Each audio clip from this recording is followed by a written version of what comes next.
Buenas noches, chicos, chicas, ¿qué tal? Buenas noches, profesora. Buenas noches, Buenas noches, profesora. buenas noches. Seguramente hoy día se enteraron de este problema que hubo, ¿no? Yo no soy, digamos que no manejo la tecnología como un informático, pero sí, ¿no? Se vio esa noticia de que, ¿no? Había problemas con internet, ¿no? Con una actualización de este tipo, ¿no? De aplicativos, ¿no? Y por eso yo también dudaba si iba a haber internet y pensaba usar mis datos, pero felizmente ya volvió el internet. Por su zona de ustedes, sé que no todos están en Lima, entonces también, también en el caso de ustedes volvió también de noche eh, el internet o más o antes, ¿no? Porque en mi caso ha vuelto ya prácticamente hace media hora, ¿no? Más o menos ha vuelto por acá el internet, ¿no? Acá en Santa Anita, ¿no? En Lima. Entonces sería bueno a ver quién me comenta, porque o no se dieron cuenta, no creo que no se hayan dado cuenta que no hubo internet, porque todo el mundo usa para el celular, ¿no? Para la laptop o para, ¿no? Me imagino que celular tienes casi todos, entonces ¿alguno se dio No, cuenta? ¿Cómo tomó la noticia? ¿Qué le pareció? Que es un caso mundial, de hecho, llama la atención eso. de verdad, Miss, no me di cuenta porque recién llego del trabajo y he abierto la laptop, me he conectado al internet y todo normal. Gracias, Nancy, por tu comentario. Qué bueno, porque en mi caso, como yo uso también la laptop casi todo el día, ¿no? Para también otros trabajos, pues sí me di cuenta a tiempo y estaba usando mis datos. Mi mamá también estaba preocupada porque es docente y decía, ¿y ahora cómo voy a ver mis clases online, ¿no? De tipo maestría, ¿no? Mi papá también, que también usa el internet, y aquí casi todo el mundo usa el internet en mi casa, así que sí estaban un poco asustados, pensando a qué hora volvería, ¿no? Que prácticamente el internet se ha vuelto ya como un anexo a nuestra vida, ¿no? Y es algo importante en la vida, porque lo usamos para todo tipo de cosas, ¿no? Incluso los vuelos, ¿no? De los aviones, los bancos, casi todo el mundo usa internet, a menos que viva en un lugar ya súper alejado, en una comunidad quizás rural, ¿no? O amazónica, y donde no hay internet, quizás por la conexión, ¿no? Puede ser. Bueno, entonces ya voy a ir compartiendo, para ir avanzando con la clase. Voy a compartir la pantalla, pero antes voy a cerrar algunas ventanas de internet para que no haya problemas. Damos WhatsApp. Listo, ahora sí quedó el PPT. Más bien quería también aprovechar para decirles que, bueno, qué bueno que vinieron a la clase de hoy porque tuve que hacer un cambio, ¿no? De horario por esta semana nomás, porque tenía un tema que, ¿no? Que de salud, bueno, de salud también y también laboral que tenía que ver urgente el día miércoles, pero ya se solucionó, así que ahora estoy aquí, ¿no? Ya no creo que haya otro día, otro cambio de horario temporal, porque esa ha sido la única ocasión, por lo menos este mes. A ver, voy a ir compartiendo. Ujú, me comentan si se ve. Ajá. ¿Pueden ver la pantalla? Sí, Miss. Muy bien, Sí, gracias. profe. Gracias, chicas. Bueno, entonces la clase de hoy vamos a ver, digamos, me pasé un poco, ¿no? Se me fue la pantalla, bueno, el mouse. En esta clase de literatura vamos a hablar del tema del clasicismo griego, es decir, ¿no? Toda esta etapa de la literatura que se formó, ¿no? Que, digamos, se dio a conocer en la Grecia antigua, ¿no? De la era de Aristóteles, ¿no? De Sócrates y todos estos sabios griegos, ¿no? Y de hecho vamos a empezar esta introducción a la clase de clasicismo, justamente recordando los géneros literarios. También en otras clases hemos visto también estos géneros, pero ahora simplemente para recordar, pensando en el caso, ¿no? Griego también.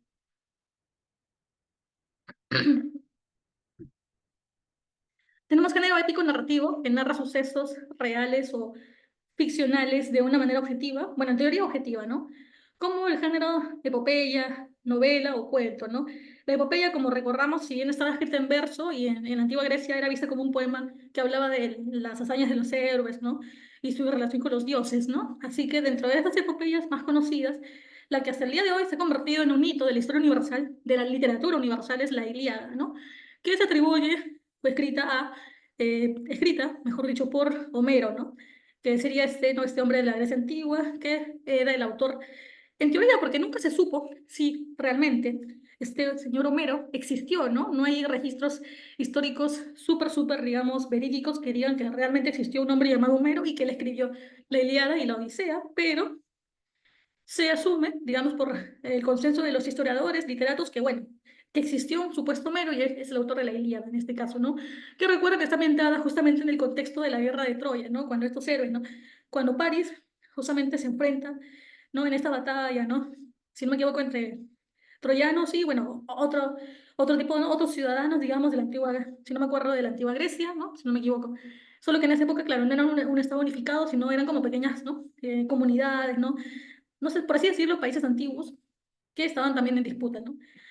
Y bueno, justamente en la Ilíada aparecen estos personajes, ¿no? París, que se enamora de Helena de Troya, pero Helena de Troya estaba comprometida y casada, digámoslo así, con otro hombre, ¿no? Que no era de la comunidad, obviamente, de París, porque París era un campesino que vivía en una zona, obviamente, rural, pero en teoría, supuestamente, por este tema romántico de París, que se enamora de Helena, pues él la rapta, y así es como su esposo decide pelear, ¿no? Si no me equivoco, Agamenón, ¿no? Decide pelear para recuperar a esta mujer, ¿no? Y así empieza, en teoría, la guerra de Troya, según esta novela, la Ilíada, ¿no? Donde también aparece el personaje llamado Odiseo, o Ulises, ¿no? Que luego es el protagonista de la historia llamada La Odisea, donde se cuenta, ¿no? Brevemente cómo es que Odiseo, después de 10 años de haber estado en la guerra de Troya, en esa campaña político-militar, decide regresar a su casa para ver a su esposa, ¿no? Penélope, pero ese trayecto para volver a casa, a Ítaca, demora 10 años, ¿no? Y en ese transcurso de tiempo suceden muchas aventuras que tiene este hombre, ¿no? Con seres mitológicos, ¿no? Con cíclopes, con sirenas, y etcétera, etcétera, ¿no? Y bueno, entonces como ya hablé de la epopeya, de la Ilíada o de la Odisea, y ahora otro ejemplo de novela dentro del género narrativo, ¿no? Un ejemplo de novela sería el famoso Don Quijote de la Mancha, ¿no? Que de hecho el título debería ser El famoso Hidalgo o Las aventuras del famoso Hidalgo Don Quijote de la Mancha.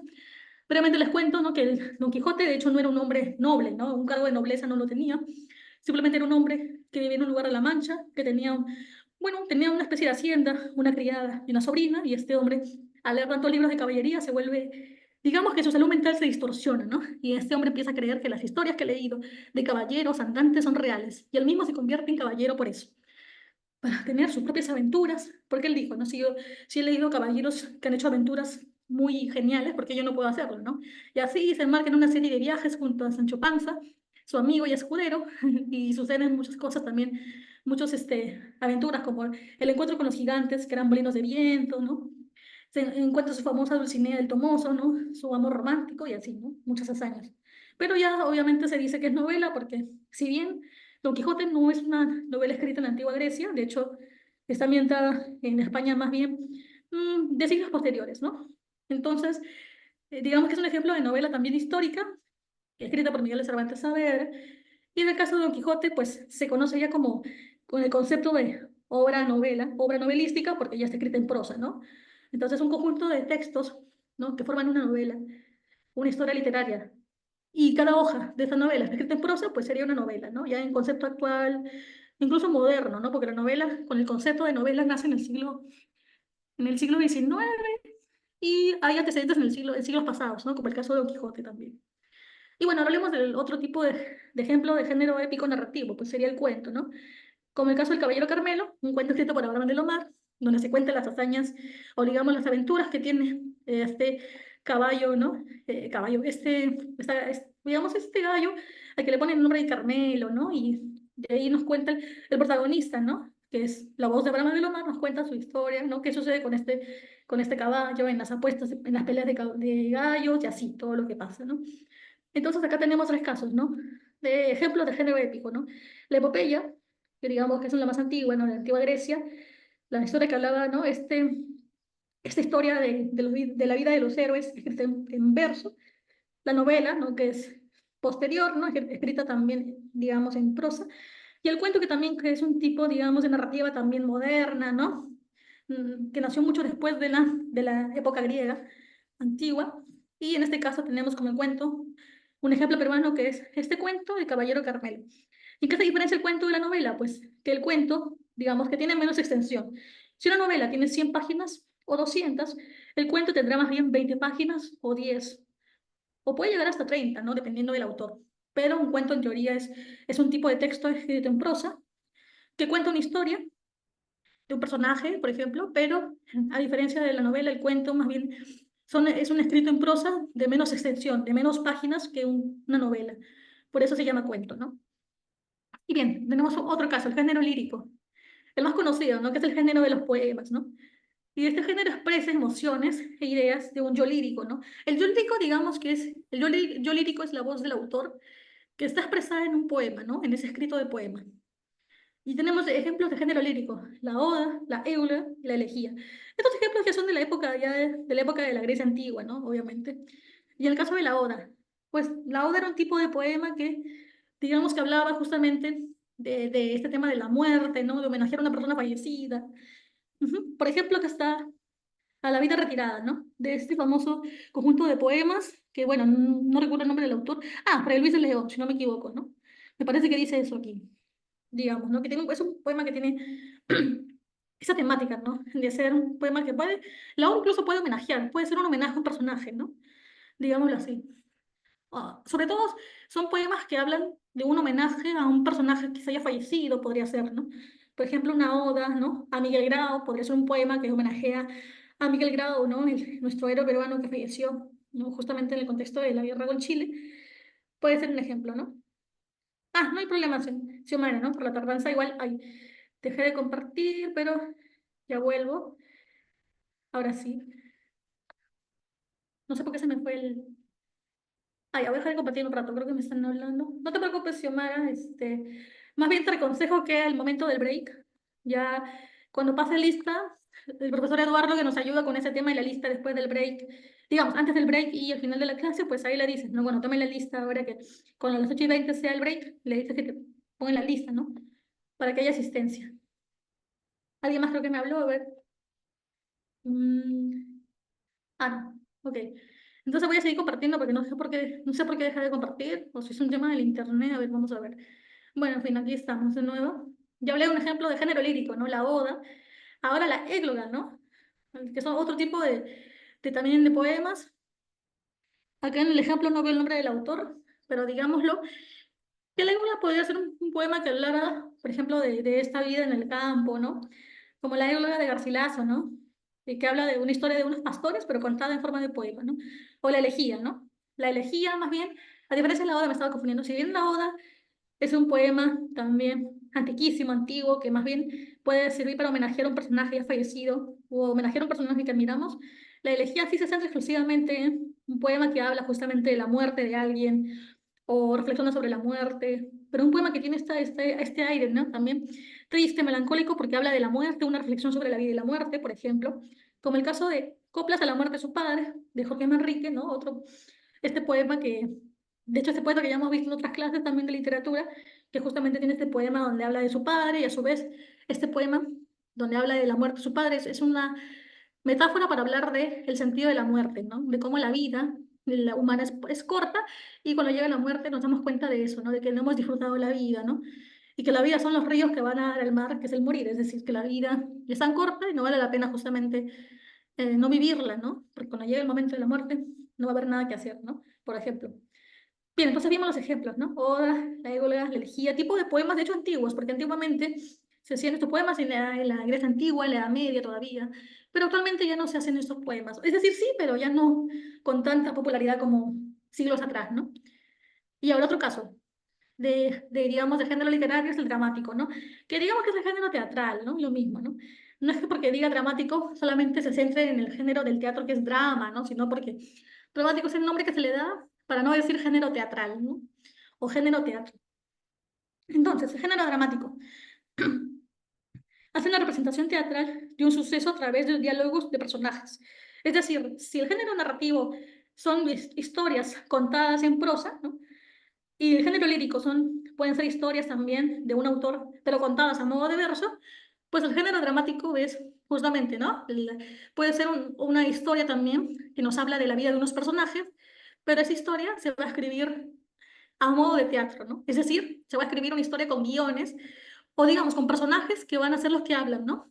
Así como vimos en el ejemplo pasado del beso de la mujer araña de Manuel Puig, ¿no? Este escritor argentino, donde vemos una obra teatral escrita, ¿no? Y fotocopiada en internet, y ahí vemos que hay personajes que hablan, ¿no? Básicamente, en el género teatral, escrito, pues básicamente vemos puros diálogos de personajes, ¿no? Quizá hay una introducción donde una persona habla, el autor habla y explica el lugar, el tiempo donde sucede la historia, pero luego ya los personajes son los que hablan directamente entre ellos hasta que acabe esta obra teatral, ¿no? Y como ejemplos del género dramático, tragedia, está la comedia y el drama, ¿no? La tragedia, pues la famosa obra teatral trágica por excelencia, que hasta ahora es conocida y va a seguir así por los siglos de los siglos, es Romeo y Julieta, ¿no? Que deben haber oído muchas versiones, adaptaciones de la historia de Romeo y Julieta. De hecho, hay versiones en películas, en teatro un montón, en todo el mundo, no solamente en Inglaterra, que fue donde nació, gracias a William Shakespeare, ¿no? Entonces, Romeo y Julieta es la historia de, ¿no? De esos sujetos, ¿no? De los Capuleto y y la familia que era enemiga, ¿no? Y en esas dos familias que se llevaban rivalidad, nacen Romeo y Julieta, ¿no? Ambos de familias enemigas, pero al final estos chicos se enamoran y así hacen que esta familia entre en conflicto, ¿no? Y ya sabemos el desenlace, ¿no? Muy triste, ¿no? Que al final ambos amantes no pueden estar juntos de manera oficial y al final terminan falleciendo lastimosamente por un veneno que toman, ¿no? Pero claro, es una tragedia de amor, justamente es la obra trágica más conocida porque justamente habla de este romance, ¿no? Inconcluso, fallido, que representan Romeo y Julieta, ¿no? Y de hecho la historia está ambientada, si bien la escribió Shakespeare, la historia está ambientada en Italia, ¿no? En una ciudad de Italia, muy romántica, etcétera, ¿no? Pero parece que fue una historia real, pero es una invención justamente de William Shakespeare y nos convence porque en el diálogo teatral pues se ven muy bien los sentimientos de los actores, o digamos de los personajes que luego van a ser actores, ¿no? Representados por justamente este tipo de personas. Y luego la comedia, ¿no? Que es la más común acá, la más conocida en Latinoamérica, porque a todo el mundo le gusta leer historias que den risa. Y en el género dramático, pues tenemos el género de la comedia, que justamente se dedica a eso, ¿no? Son historias escritas en forma de teatro, es decir, historias escritas en guiones donde personajes hablan.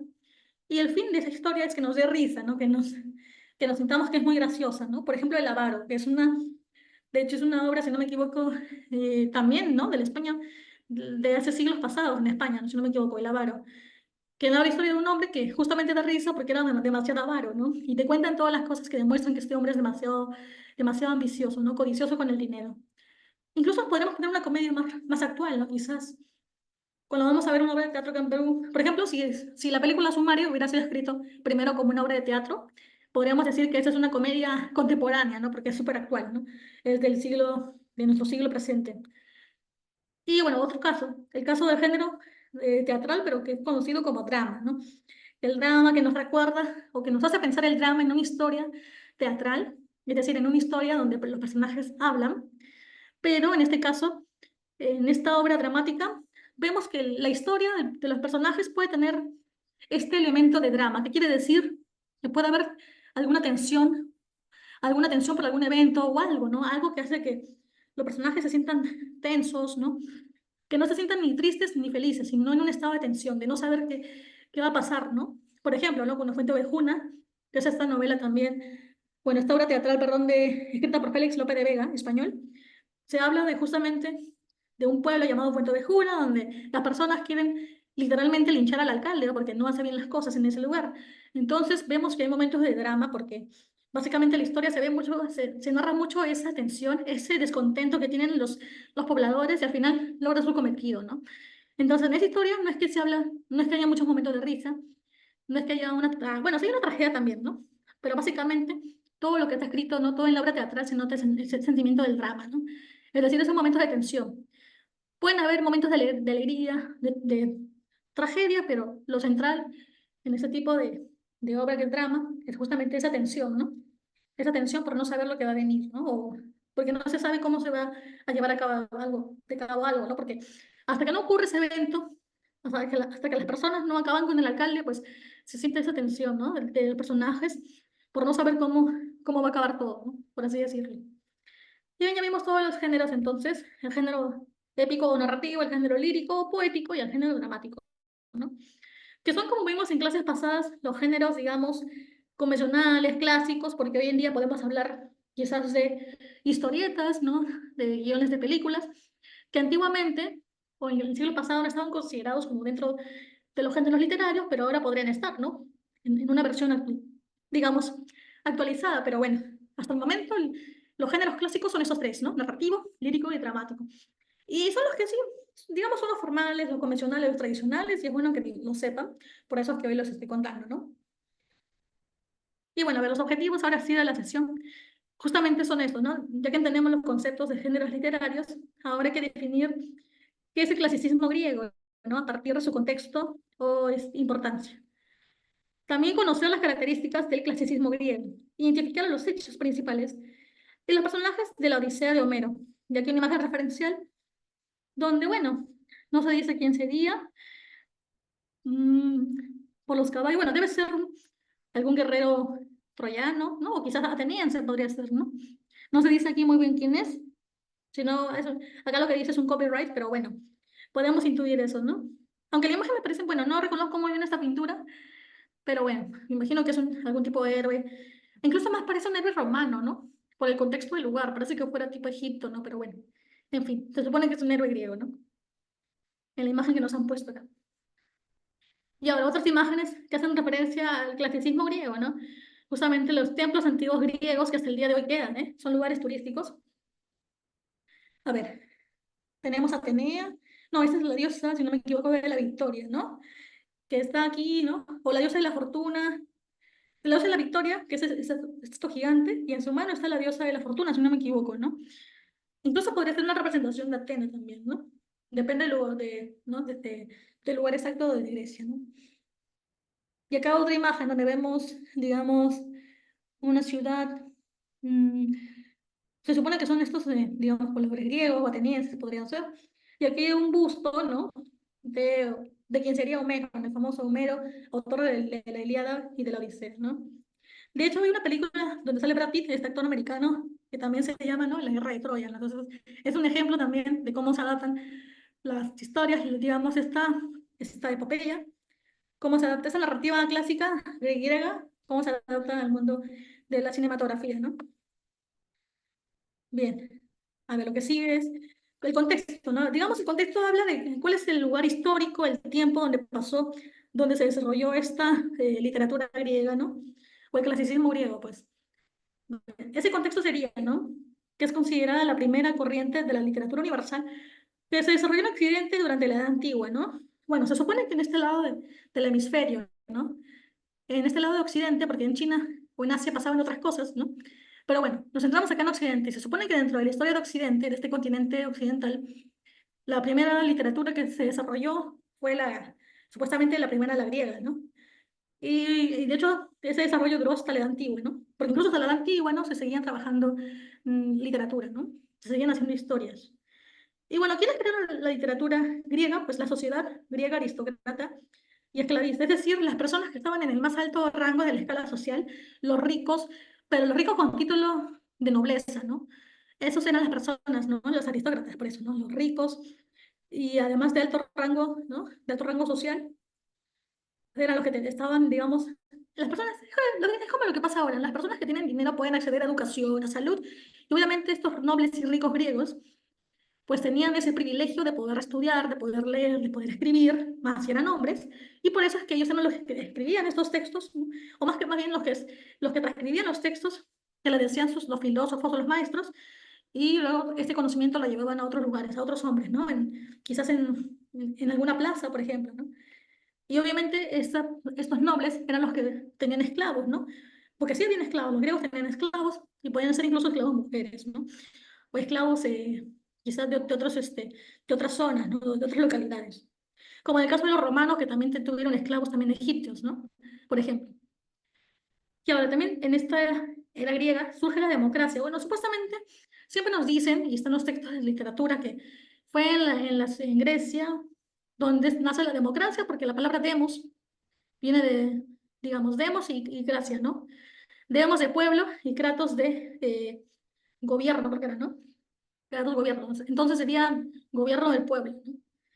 Y por eso es que se dice que esta idea de democracia, es decir, este concepto de gobierno del pueblo, nace bueno, en Atenas, ¿no? Que es una ciudad importante justamente de Grecia, que era la ciudad dedicada a la diosa Atenea, a la diosa de la sabiduría y de las artes, y en el siglo de Pericles. Y por eso es que se dice que justamente como ahí nace este concepto de democracia, y los antiguos griegos empiezan a tener una especie de congreso, los hombres más notables votaban en una especie de sesión de congreso sobre la política. Por eso se dice que tomamos este modelo. Y por eso es que también consideramos que la democracia supuestamente nace en Grecia y es el modelo perfecto para gobernar un país, para vivir todos de manera más, digamos, justa, ¿no? De ahí viene la palabra democracia, ¿no?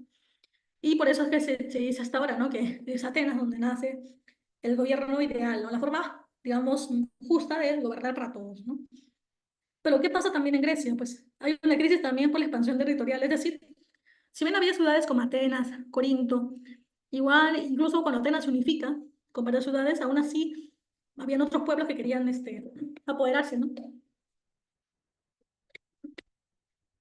De estos territorios. Entonces empiezan digamos, los soldados, ¿no? Porque cada ciudad tiene soldados, ¿no? Incluso los soldados griegos, ¿no? Por ejemplo, tenían que estar en lucha con otros pueblos que venían, ¿no?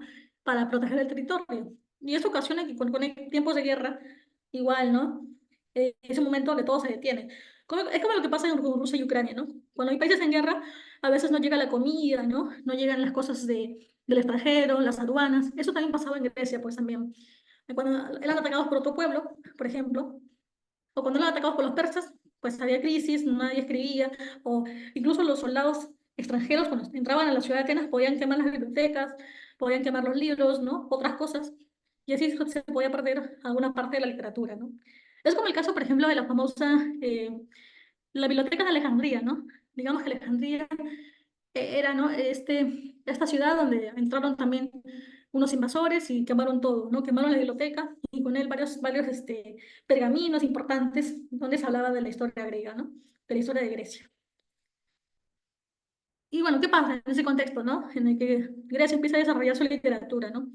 Para esto es bueno que estén conscientes de que no es que en Grecia las personas escribían en libros como ahora, ¿no? Sino que escribían en pergaminos, en papiro, ¿no? En estos materiales, ¿no? Que eran como unas hojas no más largas, ¿no? Pero lo que sí pasa es que en Grecia también, ¿no? Más que todos los filósofos, por ejemplo, como Aristóteles o como Platón, incluso, más antiguo, ¿no? Estos filósofos más que todo hablaban en voz alta y eran sus discípulos, ¿no? Sus alumnos los que notaban todo lo que decía este sujeto, ¿no? Por eso que sabemos lo que dice supuestamente Platón, porque Sócrates, que es su discípulo, escribe todo lo que le dice su profesor Platón, y eso es lo que ahorita hemos visto, ¿no? Es decir, lo que sabemos que ha escrito Platón es porque estamos leyendo la interpretación que tiene su discípulo de lo que dijo, ¿no? Y esa interpretación está hecha a texto. Pero bueno, ¿qué otras características, digamos, que tiene esta literatura griega? Pues vemos que en esta literatura está el antropocentrismo y el antropomorfismo. Es decir, ¿no? Antropocentrismo quiere decir que se centraban en el hombre, ¿no? En el desarrollo del hombre, de las ciencias del hombre, de las humanidades, por ejemplo.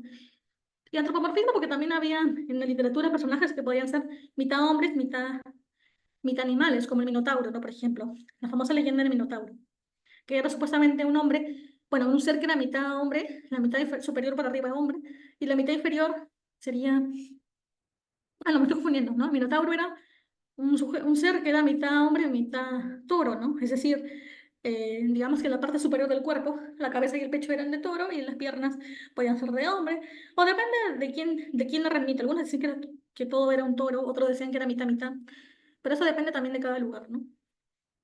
Y a la definición, a ver, digamos que esta ciudad era clasista porque obviamente en Grecia la primera manifestación de la literatura occidental se constituye como modelo y base de otros movimientos posteriores, es decir, obviamente todo lo que se cree en Grecia, ¿no? Lo que se escriba, ¿no? Los mitos, la filosofía, ¿no? Las ciencias, incluso las matemáticas, ¿no? Con el famoso Tales de Mileto, la naturaleza, ¿no? La anatomía también incluso Aristóteles habló de anatomía también, la anatomía, ¿no?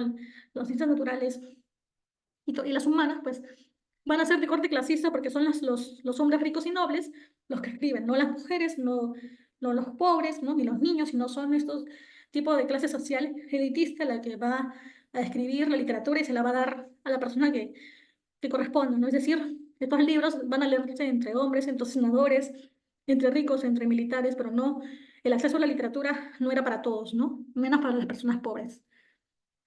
El fatalismo, porque en esta literatura griega también había mucho el concepto de la fatalidad, es decir, hay muchas historias, muchos mitos que se cuentan sobre la antigua Grecia, como el famoso Edipo Rey, también que es una obra teatral donde se habla de la historia fatal de Edipo, ¿no? Que es el hijo de un rey que justamente Es abandonado por sus padres porque este niño, Edipo, iba a asesinar a su padre, ¿no? En el trono. Y para que no ocurra eso, pues sus padres lo dejan en otro lugar y al final el chico crece y termina volviendo a su casa y termina cometiendo las maldiciones que le depara el oráculo de Delfos, ¿no? Que eran estos sujetos que eran los que predecían el futuro, ¿no? Eran como lo que ahora llamamos las brujitas, los brujos, ¿no? Entonces, siempre en esta literatura, además, hay el tema de la fatalidad, ¿no? Es decir, la historia va a acabar de una forma terrible, dramática, con muertes, ¿no?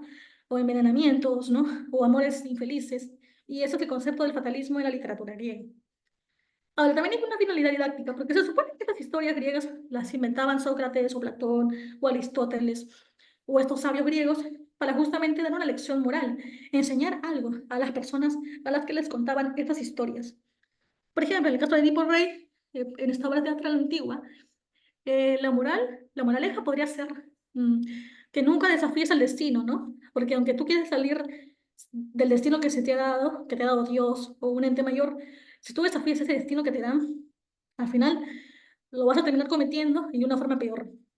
Porque esto le pasa a Edipo, ¿no? Al final, él niega incluso, ¿no? Lo que le dice el oráculo, ya de adulto, niega que va a cometer esos crímenes, incluso ese incesto, pero al final termina cometiendo ese destino trágico.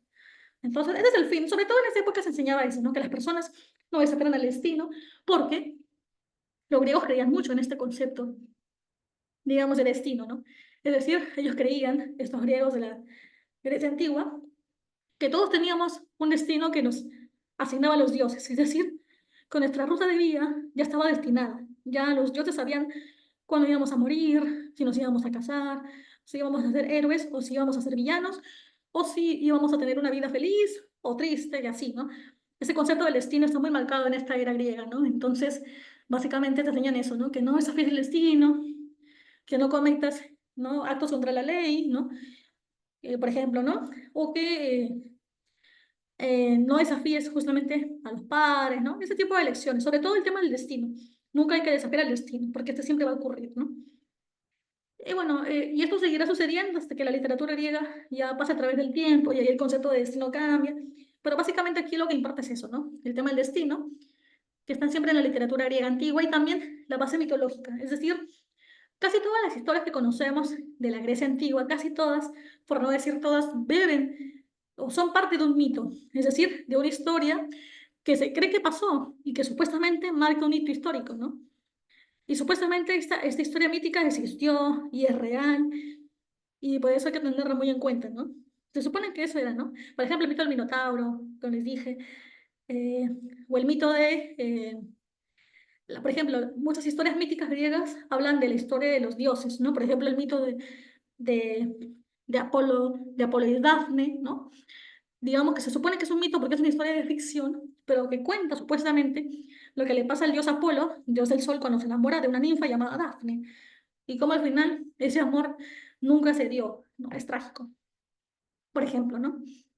Y otro tema importante es que siempre en la literatura griega está el esteticismo, ¿no? Es decir, con eso se refiere que siempre hay un tema estético, ¿no? Es decir, siempre se habla de la belleza de los dioses o la belleza de las mujeres, como Helena de Troya.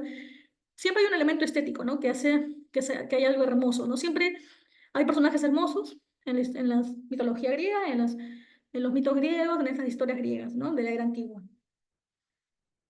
Y bueno, porque se supone que tiene que haber algo atractivo para que la historia sea interesante y la gente la escuche, ¿no? Como la historia de, ¿no?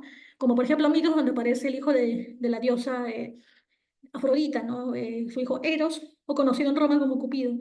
Y así, ¿no? Siempre hay un elemento estético, llamativo, hermoso, que hace que esas historias sean llamativas, que la gente las quiera leer. Siempre personajes bellos y personajes feos, o personajes maldecidos por un dios. Y siempre, siempre recuerden esto en un mito griego o en una historia creada, ¿no? En esta Grecia antigua siempre hay un elemento trágico, ¿no? Siempre hay un personaje que fallece porque así lo quieren los dioses, porque así lo quiere un mortal, o simplemente porque tenía mala suerte. Pero siempre hay el elemento este de la muerte y de un destino ya determinado, ¿no? Bueno, en fin, ahora siguen las características de esta literatura griega, ¿no? Por ejemplo, ya dijimos el antropocentrismo y el antropomorfismo. Por ejemplo, los temas giran en torno a las pasiones humanas, que incluso los dioses la representan. Es decir, tengan en cuenta que, a diferencia quizás de nuestra cultura, ¿no? De hecho, hay paralelismos, pero digamos que en la literatura griega antigua, en la que habla de los mitos, siempre hay, incluso aparecen los dioses, ¿no? Como personajes. Los dioses que se enamoran de humanos y que quizás son rechazados por los humanos, como el caso de Zeus, ¿no? Que es este dios, que es el rey de todos los dioses del Olimpo, el dios líder, por así decirlo. Y Zeus siempre se enamoraba de una humana, o incluso de un animal, o se enamoraba de un hombre.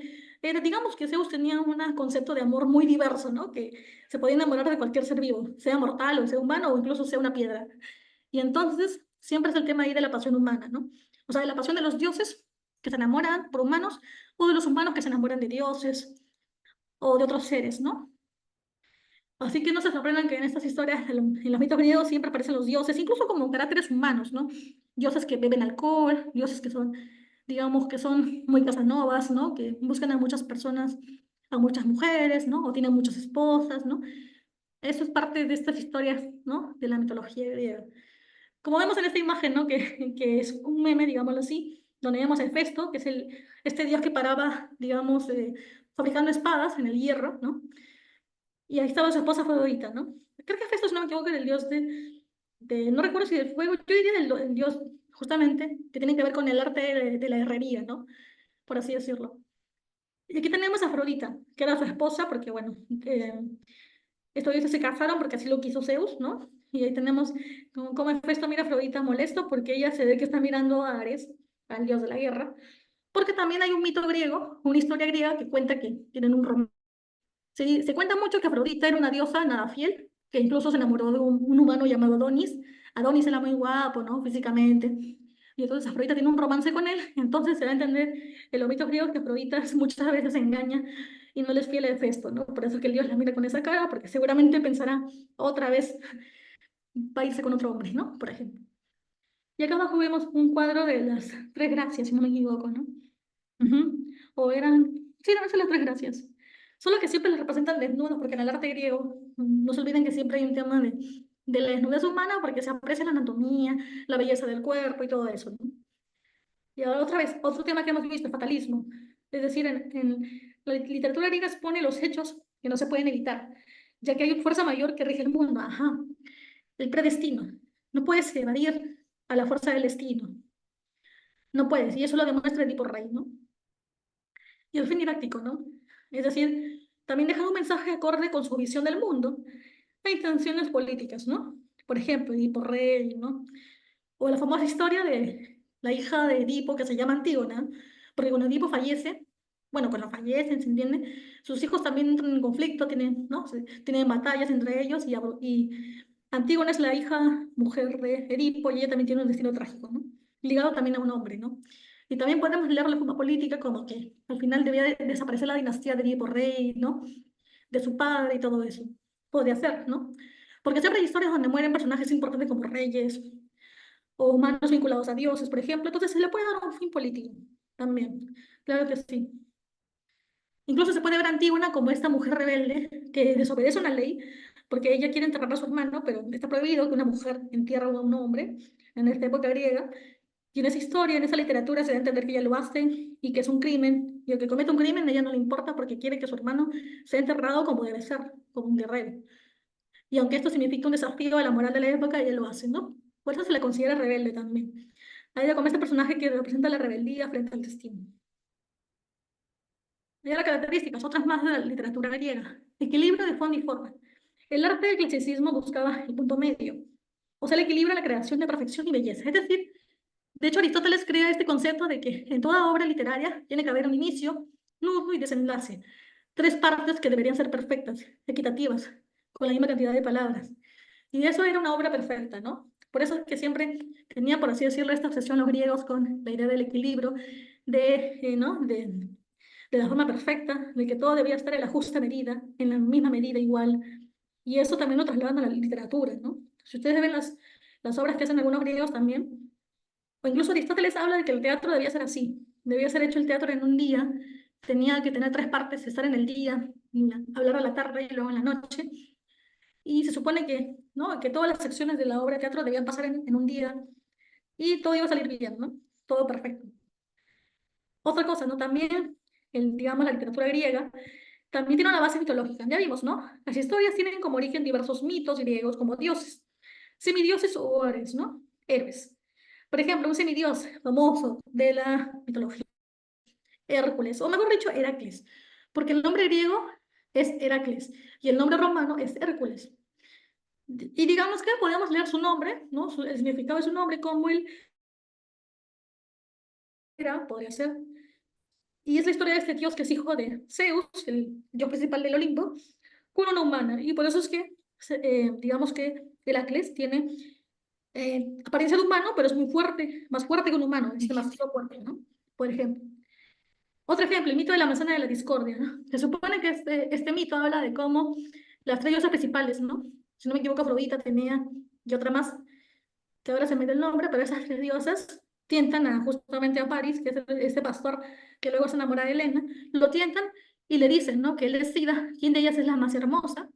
Y obviamente todos le dicen, te voy a dar riqueza, te voy a dar amor, te voy a dar justicia. Y al final París, ¿no? Elige a Afrodita.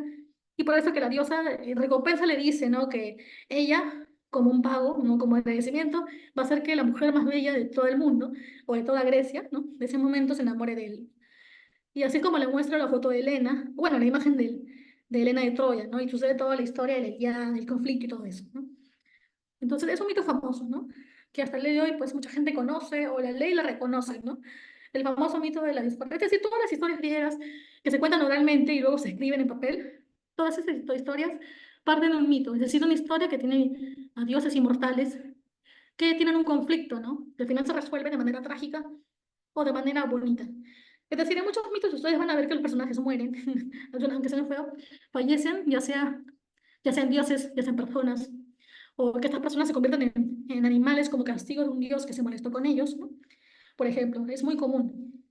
La diosa Hera, la esposa de Zeus, a muchas de sus amantes las convertía en animales, por ejemplo, ¿no? Eso es muy común. O que incluso las mismas diosas, cuando se enojen con un mortal, también los transforman en animales, en objetos. Era muy común eso que pase, ¿no? Que siempre haya historias ficticias, llamadas mitos, que supuestamente muestran lo característico del mito y la diferencia de un cuento normal o un cuento actual es que siempre el mito va a partir de una explicación. Es decir, siempre los mitos buscan explicar el origen del mundo, el origen del universo o el origen del hombre. Por eso es que el mito de Dafne y Apolo habla de cómo la ninfa Dafne, al huir de Apolo, que la persigue enamorado, pues Dafne se convierte en el árbol del olivo. Y es por eso que Apolo, al ver que se convierte en un árbol, dice que va a hacer, como la ama tanto y ya no va a poder estar con ella, pues va a hacer que ese árbol sea, que se saquen sus hojas y con sus hojas se hagan estos premios, ¿no? Estas hojas de laurel, que se les ponían a los héroes, ¿no? E incluso a las personas que competían en las Olimpiadas, porque eso viene de la tradición griega, ¿no? Por eso es que, por ejemplo, esa historia explica el origen del árbol de olivo. Supuestamente nacen, según el mito griego, de la historia de Dafne y Apolo, de la historia de amor fallida de ambos, ¿no? Supuestamente. Y ahora otro tema. Esta literatura griega también era clasista porque hay muchos valores de la aristocracia en sus personajes, ¿no? Principales, que siempre son de la clase dominante. Eso sí, ustedes van a ver historias, mitos griegos importantes, y siempre hablan de la historia de dioses o de humanos que son nobles, que son reyes, que son príncipes, por ejemplo. Pero casi nunca, a menos que sea una obra de comedia, si no es una obra de comedia, no van a ver a personajes pastores o esclavos que están hablando de su historia, ¿no? Eso no lo van a ver porque esta literatura griega antigua, ¿no? De la era de Aristóteles era clasista, es decir, que solamente se hablaba de manera importante de la historia de los personajes justamente importantes, ¿no? Tanto del mundo humano como del mundo de los dioses del Olimpo. Eso sí, la única opción, recuerden, donde van a ver historias de campesinos o de personas de clase baja, en la antigua Grecia, eso solamente lo van a ver en las obras teatrales de comedia, ¿no? También hay varias, solo que se supone que incluso para Aristóteles estas obras teatrales de comedia eran, digamos, para él de literatura menor, o sea, que no eran importantes, que solamente hablar de héroes y dioses era importante, ¿no? Era pensamiento de la época, obviamente, ¿no? Con el que muchos de ahora no estamos de acuerdo, porque es clasista y todo ello, pero bueno, así pensaban antiguamente los griegos, ¿no? Y ahora sí, representantes, ¿no? ¿Quiénes son las personas más reconocidas como los grandes literatos de la Grecia, ¿no? Del periodo jónico, ¿no? Que abarca el siglo IX antes de Cristo, pues un autor importante de esta época es Hesíodo, ¿no? Que crea la épica didáctica, ¿no? Es decir, crea historias. Hesíodo es, digamos, como un filósofo que también que crea historias que van a explicar el origen del mundo, de los dioses, de la sociedad griega, y así es como crea la teogonía. La teogonía es como esta, ¿no? Este escrito donde se habla justamente del origen del universo, el origen de los dioses. Incluso en la teogonía se cuenta, ¿no? Que Zeus era hijo de un titán, ¿no? Se cuenta la historia de los titanes, la gran batalla que tienen los titanes, y cómo es que en esta batalla Zeus es el que domina, vence a los titanes, incluso a su padre Cronos, si no me equivoco, lo vence a todos y al final queda él reinando, ya que vence a los titanes, él se queda como el nuevo gobernante del Olimpo, ¿no? Justamente, del monte Olimpo, que era donde vivían los dioses, según la mitología griega, ¿no? Según las creencias de la antigua Grecia, ¿no? De las personas de esta era antigua Grecia. Claudio, gracias. Los trabajos y los días es menos conocida, sí, o más se conoce la teogonía porque es muy interesante ver cómo, según la visión de los griegos, cómo es que ellos interpretaban o imaginaban que se había originado el mundo, ¿no? Eso pasa en todas las culturas. Acá también, en el Imperio Incaico, está el origen, explicado el origen del Imperio Incaico con la historia de Manco Cápac y Mama Oyo, ¿no? Ya, esa es una versión, digamos, de nuestra propia mitología incaica. Pero en el caso de Grecia, esa mitología está resumida en la teogonía, ¿no? Incluso en teogonía hay varias partes, ¿no? Donde te hablan del origen de los titanes, el origen de los humanos también, ¿no? Y el origen de todo, del mar, de la tierra, de todo ello, ¿no? Incluso del cosmos, de la Vía Láctea también. Muy interesante de leer. Y ahora, otro autor importante del periodo jónico, que habla de la épica heroica, es Homero, ¿no? Bueno, en teoría de esta persona que había existido, que se llamaba Homero, y que sería el creador de la Odisea y la Ilíada, ¿no? Como ya hablé antes, ¿no? Primero crea la Ilíada, bueno, se supone que en líneas históricas, primero se habla de la Ilíada, porque se habla aquí de la guerra de Troya, y de cómo Odiseo sobrevive a esa guerra de Troya, y luego, cuando quiere volver a Ítaca, se narra la Odisea. ¿Por qué la Odisea? Porque justamente la Odisea habla de todos los viajes difíciles que tuvo que hacer para, después de 20 años, llegar a su casa, ¿no? Con su esposa y con su hijo, ¿no? Con Penélope y con Telémaco. Entonces, acá hay dos representantes muy conocidos del periodo jónico de Grecia, ¿no? Hesíodo, el autor de la Teogonía, y Homero, de la Odisea y la Ilíada, ¿no? Que hasta ahora los recordamos, de hecho, porque son autores históricos. Y a los representantes del periodo jónico, ahora en cuanto a la lírica, en cuanto a la poesía. En cuanto a la poesía monódica, tenemos el canto individual. Obviamente este canto no es que sea una canción, sino que es una poesía que se le llamaba así, canto individual. Y aquí tenemos interesantemente a una mujer, a pesar de que la sociedad griega era muy patriarcal, ¿no? Eran los hombres, eran los que dominaban, digamos, tenían más poder que la mujer, sea noble, sea esclava, ¿no? Pero hay un caso interesante, está el de Safo. Safo era esta mujer, también, ¿no? Era una mujer de clase alta, si no me equivoco. Se le llama Safo porque vivía en la isla de Lesbos, ¿no? Y de hecho hay toda una polémica ahí, ¿no? Sobre si Safo sería, ¿no? De ahí se habría tomado el término, ¿no? El término No, no hay nada, de, tranquilo. bueno, ya son temas aparte, pero Safo se supone que esta mujer griega creó los famosos poemas y fragmentos para Afrodita, ¿no? Sí. Oda a Afrodita. Y mucha gente, muchos literatos han interpretado este gran poemario como una declaración de amor de Safo hacia Afrodita, ¿no? Muchos dicen que lo han leído así, otros dicen que simplemente quería hacer un homenaje a la diosa del amor a la que tanto adoraba. Pero en fin, lo cierto es que ella creó estos poemas y fragmentos, ¿no? Llamados Odas a Afrodita. Y es interesante porque hay pocas mujeres que en esta época han escrito, ¿no? Y han logrado tener alumnas, porque Safo tuvo alumnas, ¿no? Y todo ello, ¿no? Fue una docente incluso en su época, ¿no? Lo que no era común porque las mujeres en esta época no eran profesoras, pero Safo sí pudo serlo. Y ahora en cuanto a la lírica coral, perdón, del canto grupal de Píndaro, ¿no? El famoso Píndaro, sí es muy conocido, se han hecho obras teatrales basadas en sus obras, ¿no? Y en este canto grupal tenemos el caso de los epinicos, ¿no? Los cantos olímpicos, ¿no? Se entiende que Píndaro es el autor de esta obra llamada Los Cantos Olímpicos, que sí eran como estos poemas donde también se usaban en el contexto de las Olimpiadas, ¿no? Se supone que eran poemas con esta carga épica, ¿no? Y bueno, también ha pasado la historia como justamente los epinicios, ¿no? Ahora, ¿qué dice aquí? La palabra lírica surge del nombre de un instrumento llamado lira, con el que los poetas griegos entonaban sus cantos. Es decir, un dato interesante, ¿no? La lira era, ¿no? Este instrumento musical con el que justamente los poetas tocaban la lira. Recuerdan el caso del esposo de Perséfone, ¿no? Se me dio el nombre, de Orfeo. Orfeo era un experto, ¿no? Según los mitos griegos, era un hombre griego que tocaba la lira y la tocaba muy bellamente, ¿no? Entonces, antiguamente los poetas usaban la lira para que al momento de recitar sus poemas sonara la música, ¿no? Y eso hiciera que el momento sea más bonito, ¿no? La canción más romántica de repente o más épica, depende del caso, ¿no? Y el griego más famoso relacionado a la lira es Orfeo, por supuesto, ¿no? Orfeo, que es el hombre que toca la lira y que, bueno, busca a su amada incluso en el Averno, ¿no? Pero siempre tocando la lira. Ahora, ¿quién fue Homero? Otra vez, siempre existe la imagen de Homero. Pues Homero, digamos que hasta el día de hoy hay mucha controversia, como dije, porque no se sabe si existió o no, ya que sus obras poseen caracteres de distintos tiempos, ¿no? Descripciones distintas, incluso tan precisas que generan duda de si un solo hombre las escribió. Es decir, los estudiosos de la obra de Homero ven que en sus obras a lo largo del tiempo hay diferencias en el estilo de escritura, diferentes usos de metáfora, diferentes recursos literarios, ¿no? Por eso es que muchos dudan de si realmente este hombre, supuestamente un hombre llamado Homero, escribió todas las obras, la Ilíada y la Odisea, o si fueron varias personas que se llamaban Homero, ¿no?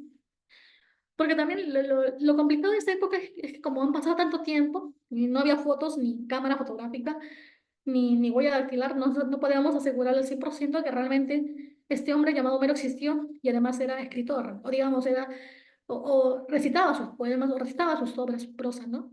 Las, sus novelas, ¿no? Por así decirlo. No se sabe, así que solo se intuye que este hombre habría sido, porque los estudiosos dicen que, bueno, esas obras se parecen, así que se supone que las ha escrito este hombre llamado Homero, ¿no?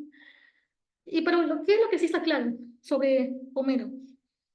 Si se sabe que si era un hombre, si existió, era un aero griego, ¿no?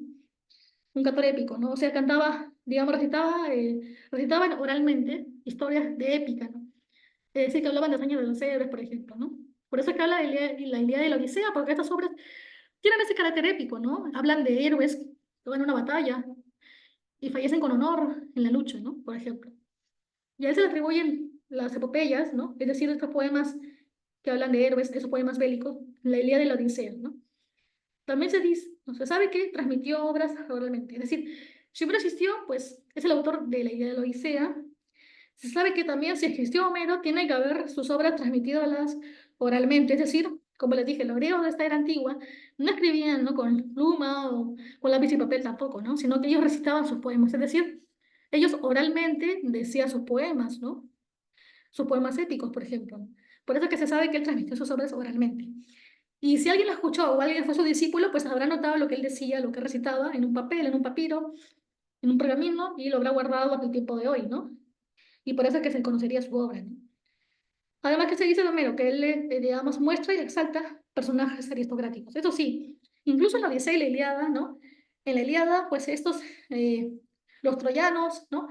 Y los otros, no me acuerdo si les eran atenienses, bueno, los troyanos y sus enemigos también de Grecia, eh, ambos, aunque eran militares, igual los militares en la antigua Grecia eran también nombres nobles, ¿no?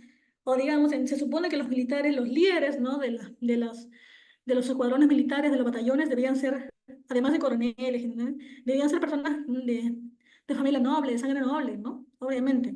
Los soldados ya de menor rango sí podían ser personas más humildes, socialmente hablando, pero al menos los líderes de los militares deberían ser personas nobles también, ¿no? De familia rica también. Entonces siempre se habla de eso. Incluso Homero tuvo personajes de ese tipo. Incluso Odiseo. Recuerden que Odiseo, no lo mencioné, pero Odiseo era el rey de Ítaca, obviamente, de este lugar llamado Ítaca, ¿no? Es decir, era un rey, pero fue a la guerra también, porque también era un soldado importante, incluso de alto rango, ¿no? Que va a la guerra de Troya, ¿no? Obviamente. Pero nunca van a ver historias donde vemos, bueno, que hacen comedia, ¿no? Campesinos o personas pobres, excepto el caso de París. París sí era una persona pobre, pero en su caso él entra a la guerra de Troya porque Afrodita supuestamente lo ayuda, ¿no? Contra Helena. Pero fuera de eso, pues no van a haber personajes pobres o de menor rango social que van a ser los protagonistas de las historias épicas, ¿no? De batallas, ¿no? Y de conflictos de este tipo, ¿no? No van a verlos. Porque siempre se habla de personajes aristocráticos como Odiseo, ¿no? Incluso Agamenón, que también tenía clase alta, ¿no? Y así. Incluso las mujeres, ¿no? Antígona era la hija de un rey, el rey Edipo, ¿no? Y así, en muchísimos más casos, ¿no? Así no lo confundan, ¿no? Hay mitos griegos donde sí hay personajes pobres, humildes, pero en el caso de supuestamente Homero, se supone que los personajes, los protagonistas eran personajes aristócratas de clase alta de élite, ¿no? Eso sí. Y ahora, poemas homéricos. Ya dijimos la Ilíada y la Odisea. La Ilíada es de género épico, ¿no? Es decir, Es un poema, bueno, no es un poema en sí, o sea, es poema por la forma, está escrito en verso. Es una historia narrativa que está escrita en verso y que habla justamente de estas batallas de los héroes, ¿no? De estas luchas de héroes famosos, de dioses famosos que se enfrentan, como en el caso de la historia, ¿no? De Aquiles, de Agamenón, que se enfrentan, ¿no? Estos personajes, digamos, estos caballeros, ¿no? Estos militares, estos héroes que justamente logran su hazaña heroica, ¿no? Por eso que el género es épico y la especie es epopeya heroica, porque se habla de una historia de los héroes, ¿no? Como en el caso de la guerra de Troya, se habla de cómo se enfrentan y cómo al final, pues, lamentablemente hay un ganador y un vencido, ¿no? Y se ve como un Paris termina derrotado. Luego, la Ilíada, esta historia de epopeya, esta, ¿no? Historia de héroes, tiene 24 cantos. Los cantos son partes, no es como decir primera sección, segunda sección. Entonces, la Ilíada tiene 24 partes, por eso parece un libro, porque es enorme. Tiene como 24 cantos o 24 secciones de poema. Y además está en verso hexámetro, es decir, está compuesta de versos que tienen 6 sílabas, ¿no? Por así decirlo. Y además el contexto de esta obra, de esta narrativa en verso. El contexto histórico es durante la guerra de Troya, ¿no? Durante la guerra contra Troya. Y se usan epítetos. Recuerden, recursos literarios, epíteto. El epíteto era el uso, digamos, era el uso de un adjetivo que se entiende, ¿no? Es decir, cuando resaltas un adjetivo que se sobreentiende, que es natural de una persona, ¿no? O objeto. Por ejemplo, Aquiles es de los pies ligeros, ¿no? Esta frase, el de los pies ligeros, es un epíteto porque ya se sabe que Aquiles tiene los pies ligeros. Ya se sabe que es muy veloz, pero se pone este epíteto para resaltarlo, para que suene bonito la mención a Aquiles, ¿no? Aquiles, el de los pies ligeros, suena muy imponente, no suena como, un guerrero muy veloz, ¿no? Y el tema, justamente la idea es la cólera de Aquiles, porque en realidad que parezcan otros personajes, ¿no? Incluso Odiseo. En realidad toda la historia gira en torno a la cólera de Aquiles, ¿no? Este personaje Aquiles de los pies ligeros, hijo de la diosa Tetis y de un mortal, este sujeto, en realidad comienza no va a la guerra de Troya, ¿no? Pero luego cuando su amigo, ¿no? Tenía un importante cargo de nobleza, ¿no? Que de hecho creo que era el hijo del rey o el príncipe, ¿no? Cuando su amigo, ¿no? Creo que era Menelao, me parece. Cuando su amigo va a la guerra y termina muriendo porque lo matan en la guerra de Troya, pues ahí sí recién se incorpora a esta guerra y termina también cometiendo crímenes contra otros soldados, ¿no? Por eso que el tema gira en torno a la cólera de Aquiles, ¿no? Hasta que al final, lamentablemente, también, si no me equivoco, Aquiles también termina falleciendo porque justamente alguien le dispara en el talón con una flecha, ¿no?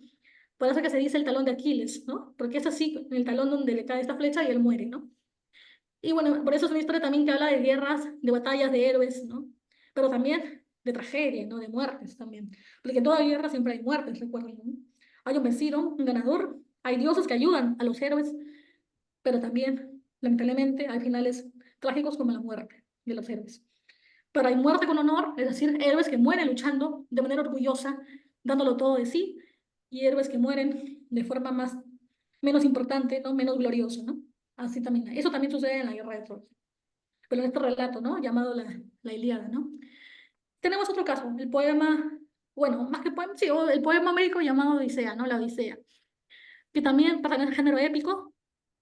La especie de epopeya también habla de la historia de, ¿no? La travesía, las aventuras de héroes, ¿no? Por eso una epopeya heroica, tiene 24 cantos. Verso hexámetro, lo mismo que la Ilíada, pero el contexto es diferente, ¿no? Esta historia, ¿no? Este poema homérico llamado Odisea sucede, o digamos que su relato está ambientado históricamente después de la guerra de Troya, ¿no? Es decir, Odiseo, digámoslo así, que también participa en la guerra de Troya, estuvo 10 años, ¿no? Metido lejos de su patria por este tema de la guerra, y 10 años después quiere volver a Ítaca, a su reino de Ítaca, con su esposa y su hijo Telémaco, ¿no? Entonces, aquí sucede otras aventuras, ¿no? Que Odiseo tiene que pasar, porque no vuelve sino más de fácil, ¿no? Que tiene conflictos con otros dioses, con Poseidón, porque hizo cosas que no le gustaron, ataca al cíclope hijo de Poseidón, y así hace que en el mar se pierda, y así ocurren muchas aventuras con sirenas, ¿no? Con otros seres fantásticos de la mitología griega, y justamente pasan 10 años más para que él recién pueda volver a su casa, ¿no? O sea, en total 20 años fuera de su tierra Ítaca, ¿no? Y justamente aquí también en este poema homérico hay uso de epítetos, ¿no? Porque se dice Odiseo, el fecundo en Artides, ¿no? Y justamente Odiseo... Uy, ¿qué pasó? Ok, cuidado con el audio, chicos. En el caso de Odiseo, no sé si lo saben, pero igual les digo que Odiseo era reconocido, digamos, es visto como un personaje o médico muy astuto, muy inteligente. Porque de hecho, ¿no? Odiseo al final se queda sin hombre, sin soldado, y al final él solo tiene que volver a su casa, pasando por muchas islas, aventuras, ¿no? Y de hecho es gracias a su inteligencia, ¿no? Es gracias a su inteligencia, ¿no? A su cerebro, que él puede recién idear cosas para lograr llegar a su casa, ¿no? Por ejemplo, engaña a un gigante, ¿no? Para que no lo coma, escapa de brujas, ¿no? De sirenas que también lo quieren engañar con su voz. Es decir, Odiseo es un sujeto que destaca por la astucia. Obviamente también era un soldado fuerte y todo, ¿no? Pero también su astucia es lo que hizo que incluso, a diferencia de Aquiles, que se dejó llevar por la ira, Odiseo fue más astuto, más calmado y supo cómo al final sobrevivir, porque es de los pocos que sobreviven en esta guerra de Troya. Y por eso es que al final puede volver a su casa en Odisea, ¿no? Y el tema es el retorno de Odiseo a Ítaca, ¿no? ¿Y qué podemos sacar como moraleja? Que la vida es un viaje difícil. Es decir, si la moraleja, ¿no? Si la historia, si la didáctica de la Ilíada es que la vida es una lucha constante, como en la guerra, la moraleja que podemos sacar a la Odisea es que la vida es un viaje difícil. ¿Por qué? Porque incluso Odiseo parecía que él mismo pensaba que iba a llegar a su casa en un año, quizás, ¿no? Pero al final, la historia hace que, o el destino hace que demore 20 años en volver a su casa. Es decir, la vida es un viaje difícil. Volver a casa es difícil, porque incluso tuvo muchas tentaciones, ¿no? Hubo mujeres, princesas, ¿no? Hubo brujas, ninfas que quisieron quedarse con él, ¿no? O sea, que sea su esposo, ¿no? Por así decirlo, pero al final él decide volver con su esposa porque la ama y así es como llega hasta Ítaca otra vez, ¿no? Así que les recomiendo. Si pueden ver una película de Odisea y una de la Ilíada, pues genial, ¿no? Y si la han visto, pues pueden volver a reflexionar sobre ella, ¿no? Con este PPT. Aquí tenemos un cuadro, ¿no? De la Odisea y la Telemaquia. La Odisea, ¿qué dice? Habla de la guerra de Troya, Cisonia, Lotofagia, Ciclopea, Polifemo, Elolia. Ah, estos son el camino que tuvo que llevar, digamos, las ciudades donde tuvo que partir Odiseo para llegar a su casa, ¿no? Salió de Troya, fue a Cisonia, fue a Lotofagia, luego se fue a Ciclopea, a Eolia, a Listrijonia. Ah, Ea, la bruja, aquí conoce a la bruja Circe, ¿no? Las sirenas, luego va a la tierra, porque incluso Odiseo tuvo que bajar al reino de los muertos, o sea, al inframundo, a la casa de Hades, ¿no?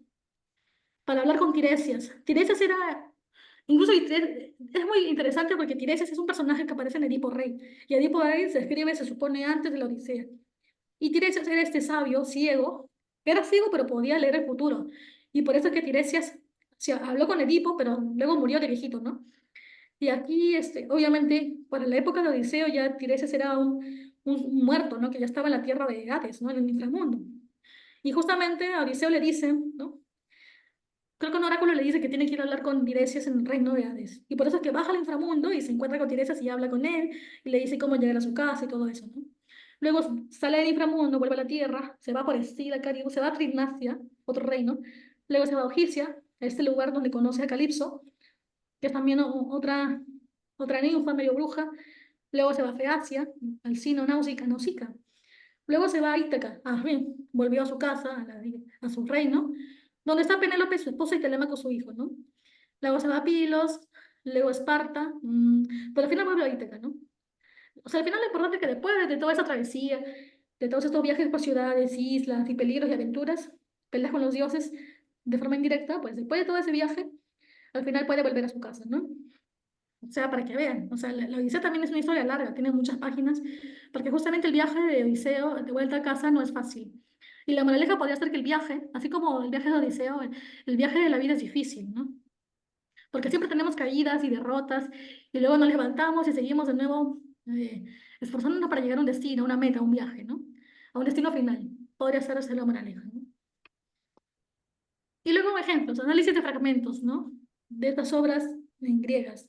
Por ejemplo, un fragmento aquí, si no me equivoco, de la Odisea, ¿no? ¿Qué dice en este fragmento? Calipso, la artíada del linaje de Zeus, Odiseo fecundo en Nardides. Así pues, deseas irte enseguida a tu casa y a tu patria madre tierra. En estos fragmentos son señalados porque justamente hablan del amor por la familia y la patria. Ah, lo que pasa es que en este fragmento se supone que Calipso es lo que dice esto, ¿no? Le dice a Odiseo, ¿deseas ir a tu tierra otra vez con tu esposa, con tu hijo? ¿O quieres quedarte aquí conmigo y vivir para siempre aquí, ¿no? Felices, jóvenes. Pero Odiseo no se deja tentar, ¿no? ¿Qué más dice Calipso? Sé, no obstante, dichoso. Pero si tu inteligencia conociese los males que habrás de padecer fatalmente antes de llegar a tu patria, te quedarás conmigo, custodiando esta morada, y fueras inmortal. Aunque estés deseoso de ver a tu esposa, de las padeces soledad todos los días. Es decir, Calipso le hace una propuesta, es como si fuera en la Biblia el Calipso el demonio y Jesús Odiseo, ¿no? Es como digamos, Calipso lo tienta y le dice a Odiseo, si te quedas conmigo aquí para siempre en esta isla, cuidándome y cuidándola, vas a ser inmortal. Porque Calipso también no era una humana, era una mujer también, digamos que también, al ser hija de Zeus, también era semi-mortal, ¿no? O mortal, o digamos inmortal, ¿no? Entonces le dijo, si te quedas conmigo, serás inmortal para siempre. Pero si te vas con tu esposa, ok, puedes irte a buscarla, puedes irte a Ítaca de nuevo, inténtalo, pero no va a ser fácil, ¿no? Por eso hace el fatalismo, encerrado con rojo. Conociese los males que habrás de padecer. Es decir, si te vas y sabieras todos los males que te van a pasar, todas las desdichas que vas a pasar en el viaje para llegar a tu casa, pues no te irías, ¿no? Aunque estuvieras deseoso de ver a tu hija, a tu hijo y a tu esposa. Es decir, en estos fragmentos vemos el componente del amor por la familia y la patria, porque Odiseo, a pesar de todo, quería irse, ¿no? A Ítaca, a volver ahí. Y a pesar de que ella le habla del fatalismo, de que ella le dice que si se va de viaje, lo va a pensar dos veces porque va a tener muchas desdichas, muchas desventuras, ¿no? Pero al final Odiseo decide arriesgarse, ¿no? A pesar de esos peligros que va a afrontar en su viaje para volver a Ítaca, él acepta ¿no? Esas fatalidades para poder intentar llegar a su casa, ¿no? Esto es un caso interesante porque en Odiseo parece que desafía el destino, ¿no? Pero en realidad, en el caso de Odiseo hay que ser conscientes de que hay héroes, bueno, más que héroes, hay dioses, Atenea, por ejemplo, ¿no? Que es amiga de Odiseo. Atenea, esta diosa, le ayuda. Es decir, son los dioses, por así decirlo, los que ayudan a que Odiseo pueda volver a su casa, a Ítaca. Porque si no fuera por esa ayuda de Atenea, quizá Odiseo nunca hubiera vuelto y se hubiera quedado atrapado en la isla de Circe, quizás, ¿no? Nadie sabe. Pero en este caso él tiene la suerte, porque él fue un héroe muy astuto, ¿no? Así que al final tiene esa suerte de tener el favor de la diosa y por eso puede volver a casa también, ¿no? Y ahora, otro fragmento, a ver, donde vemos el tema de una escena costumbrista, a ver. Odiseo, Cíclope, preguntas cuál es mi nombre y te lo voy a decir, pero dame el presente de hospitalidad que me has prometido. Mi nombre es nadie, y nadie me llaman mi madre, mi padre, mis compañeros todos. Así le hablé, y enseguida me respondió con ánimo cruel. Polifemo, habla el gigante, el cíclope, llamado Polifemo. A nadie me le comeré el último después de sus compañeros, y a todos los demás, antes que a él. Tal será el don hospitalario que te ofrezca. Es decir, en esta escena, en este fragmento de la Odisea, vemos una escena costumbrista, ¿no? ¿Qué quiere decir? Que siempre era costumbre que en esas historias de la antigua Grecia, siempre se hablaba de, ¿no? La hospitalidad, los modales, ¿no? Por eso la escena costumbrista, ¿no?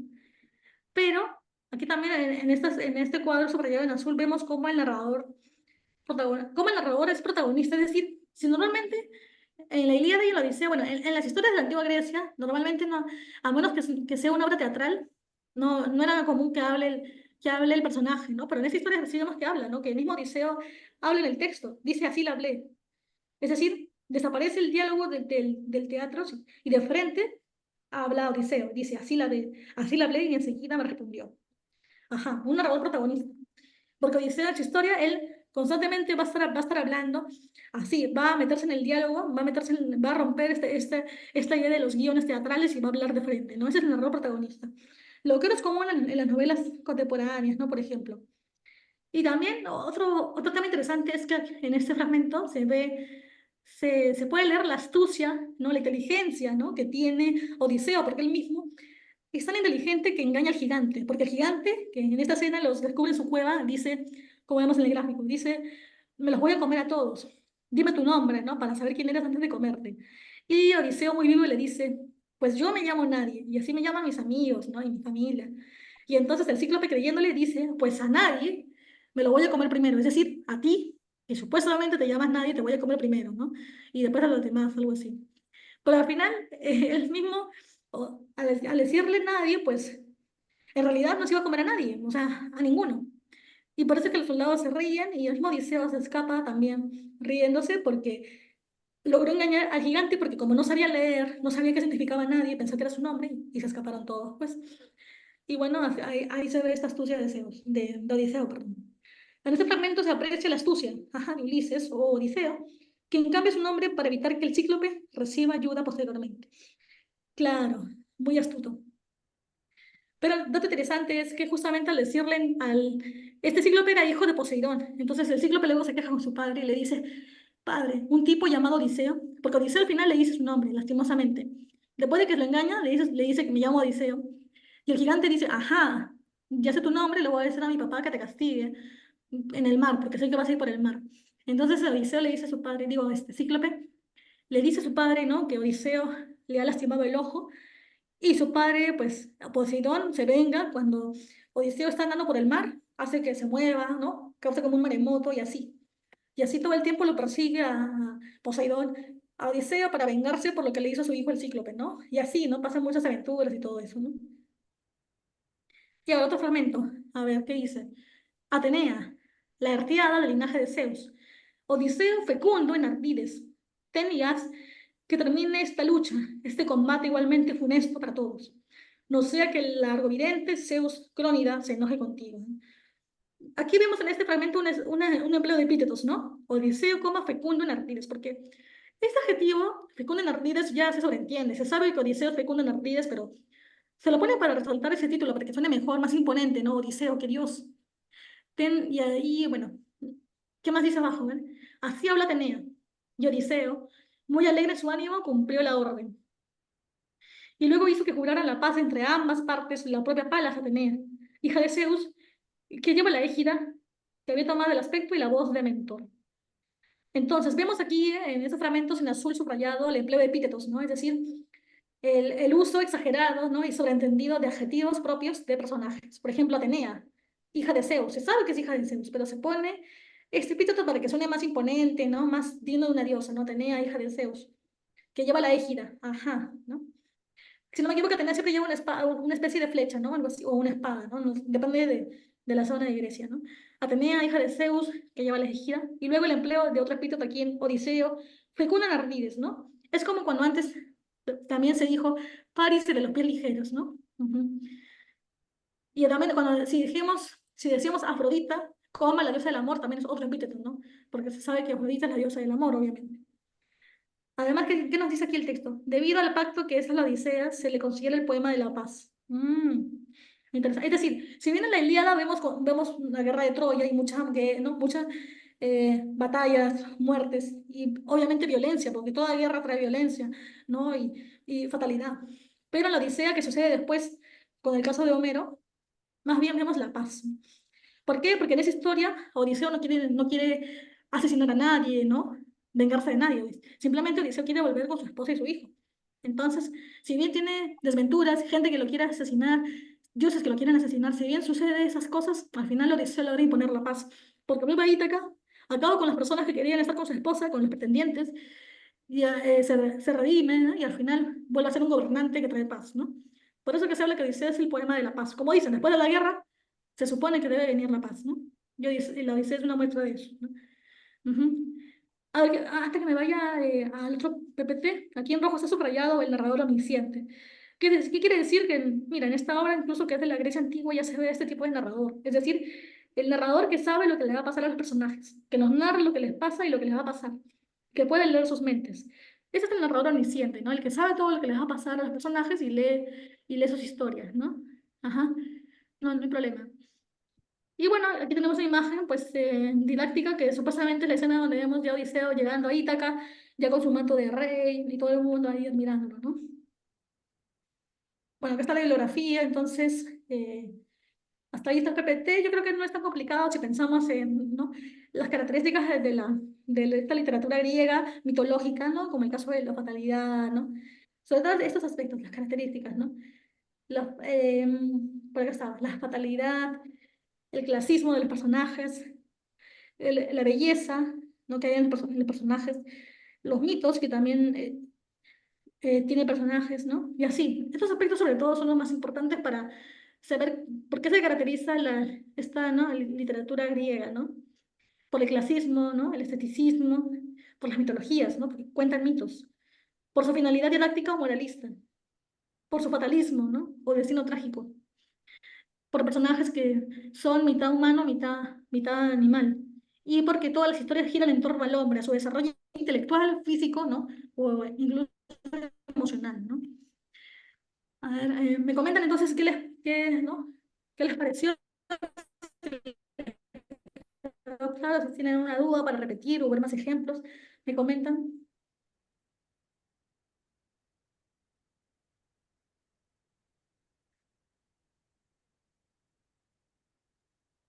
Solo una consulta. Entonces, ¿Homero es un filósofo también?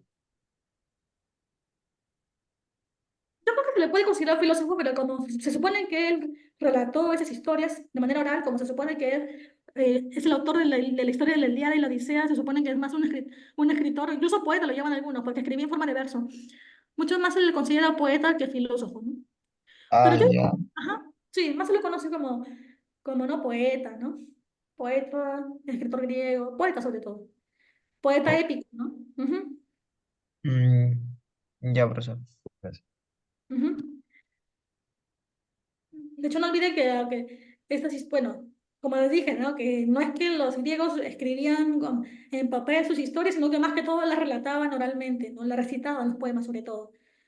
¿O por qué? Porque eso era parte de la costumbre de la época, ¿no? En esa época era costumbre normal que los poetas, o digamos los literatos de la época, ¿no? De la Grecia antigua, se paraban en la plaza y ellos mismos cantaban sus poemas, o sea, los hacían canción o los recitaban, ¿no?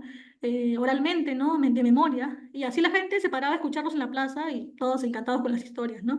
Y luego ya había otras personas, discípulos o personas que interesadas en lo que decía en su historia recitada y las apuntaban después, ¿no? Eso sucede con el caso de los filósofos como Platón, ¿no? Que Platón simplemente hablaba y hablaba, ¿no? Sobre filosofía, qué es la vida, qué es la muerte, qué es la belleza, qué es la verdad, qué es la felicidad. Hablaba de esos temas y eran sus discípulos como, como Sócrates, discípulo de Platón. Era Sócrates el que apuntaba todo eso porque estaba interesado en aprender de ello, ¿no? Y en su casa leer los apuntes y todo eso. Eso es lo normal en esta época. Mm, Ujú, ok, pues. ujú. Gracias por tu pregunta. Epopeya es una, mm, ¿cómo te puedo decir? Que epopeya, no me acuerdo, Ajá. es, es un origen de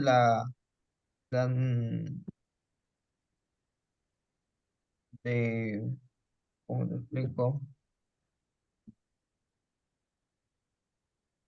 Ah, se me fue. ¿Es Te un ayudo, ¿no? género literario o es? Sí. Ah, ok. A ver, te voy a hacer recordar, porque esto es algo que lo sepan. Es un tema histórico, ¿no? ¿Por qué se le dice? ¿Por qué ahora es narrativa y antes era poema? Se los voy a mostrar.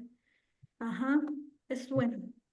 Ajá, para que sepan, acá voy a abrir el PPT de nuevo, ya este no es. El otro. En realidad es la epopeya como, digamos que es un poema extenso. Bueno, en realidad yo diría que es narrativa porque es una historia literaria. Más que un poema, más que una historia de amor romántica, es una, es una historia, una narración que habla de las hazañas de los héroes o un hecho grandioso, ¿no? Pero como está escrito en forma de verso, como está escrito con versos, se le dice poema, nada más por eso. Porque en realidad no es un poema, sino es una narrativa. Pero recuerden que los antiguos griegos escribían en forma de verso. Así era su costumbre al inicio, ¿no? Por eso es que se le dice poema, ¿no? Poema extenso que canta en estilo elevado a las hazañas de un héroe o un hecho grandioso. Ah, Y el ya. ajá, Ok, pero ojo, pues, ¿no? Ojo, que en claro. claro, si bien se narra las hazañas de héroe o un hecho maravilloso, siempre aparecen los elementos sobrenaturales o elementos maravillosos como dioses, ¿no? Faunos, ninfas, Ujú. Mm, gigantes y todo este tipo de brujas, ¿no? Ah, por ejemplo. mm, Ajá. Ahora sí ya, voy pues, a... gracias. Sí, no hay problema. Ahora voy a compartir porque un PPT un poco se me ha perdido, ahora sí lo voy a mostrar. Ya, por fin lo encontré. Ajá. Claro, la diferencia porque hay muchos tipos de épica, ¿no? Epopeya, novela. Ajá, eso es lo interesante de la épica es que si bien en este poema épico se narra hazañas de héroes o hechos geniales, maravillosos, si bien en estos poemas donde se narra hazañas de héroes, también pueden intervenir elementos sobrenaturales, ¿no? Esa es la diferencia, ¿no? Pueden haber dioses, ¿no? Por ejemplo, ¿no? Elementos sobrenaturales, maravillosos, que hoy en día no consideramos elementos reales, sino fantásticos, ¿no? Eso es lo que pasa en las historias épicas, ¿no? Por esto es que en la Ilíada también aparecen dioses. Por momentos en la guerra aparecen los dioses, ¿no? Aparece Afrodita, por ejemplo, ¿no? Atenea también. Ujú, esa es la diferencia, ¿no? Solo que antiguamente, acá podría ponerle si pudiera, solo que antiguamente los griegos no decían género narrativo, sino ellos decían poema epopeya, ¿no? Poema épico, poema epopeya. Ellos decían eso.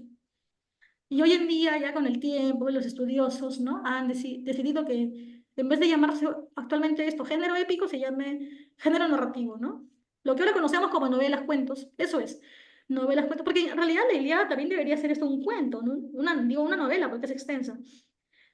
Si hubiera nacido, Claro, ajá, si hubiera nacido en esa época, la Ilíada sería la novela La Ilíada. Pero como nació en la Grecia antigua, en esa época se le llamaba epopeya, ¿no?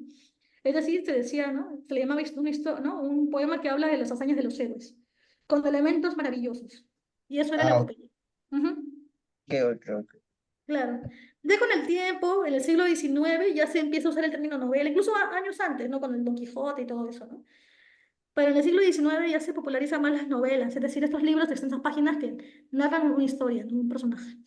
Y ya Claro, luego, y en ese contexto también aparecen los cuentos. En el siglo XIX y XX ya se conoce, en el XIX ya se habla de novelas, ya se habla de cuentos, como Clorinda Amato del siglo XIX, ¿no? Estas autoras, ¿no? Teresa González de Fani, ¿no? Ellas escribían cuentos. El género lírico, ¿no? Que es el género lírico o poético. Recuerden, lírica, lira. Viene de la palabra lira y la lira era esta especie de arpita chiquita que tocaban los poetas, ¿no? Mientras recitaban. Esta arpita que tocaban para que suene el poema más bonito. Entonces, ese es el género lírico o poético. ¿Quedó ah, claro? Ujú. sí, profesor.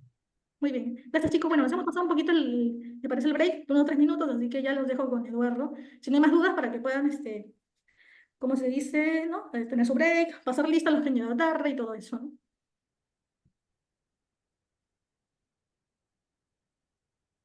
Hola, Eduardo, ¿estás ahí? Profesor Eduardo. Ah, gracias. Fácil era el internet. Bueno, entonces lo dejo con el profesor Eduardo mientras se va conectando para que tengan su break, ¿no? A ver.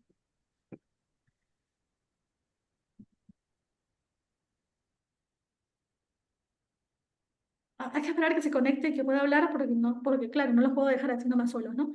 Vamos a ver que se conecte. Ujú. Ah, ok.